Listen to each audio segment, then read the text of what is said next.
Сіздердің назарларыңызға 95 жылдық тарихы бар Қазақстан әйелдері журналына шолуды ұсынамыз. Қазақстан әйелдері қоғамдық саяси әдеби көркем журнал.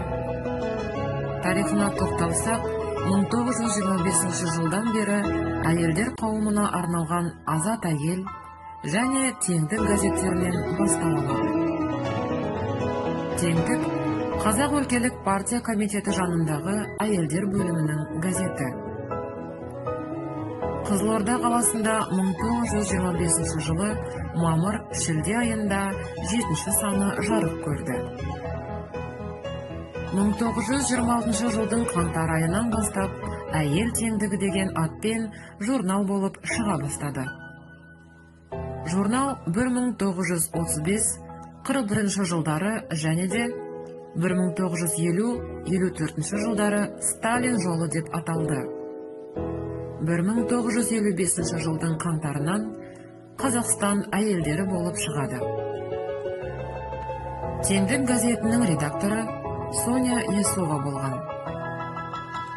Журналды шығару жұмысына Қожахметов, Сүгіров, Сәбит Мұханов белсене қатысқан. Кей нөмірлеріне, мысалы 1925 жылдың нөмірі 3-ші редактор ретінде Бейімбет Майлин қол қойған. Кейіннен журналға 1932-34 жылдары Нұржамал Саналиева, 1934-35 жылдары Арықова басшылық етті. Қазіргі уақытта Қазақстан әйелдері журналының президент бас редакторы, жазушы, драматург, қоғам қайраткері Алтыншаш Жағанова. Негізгі тақырыптары: отбасы берекесі мен тұрмыс мәдениетінің өзекті мәселелері, ұрпақ тәрбиесі.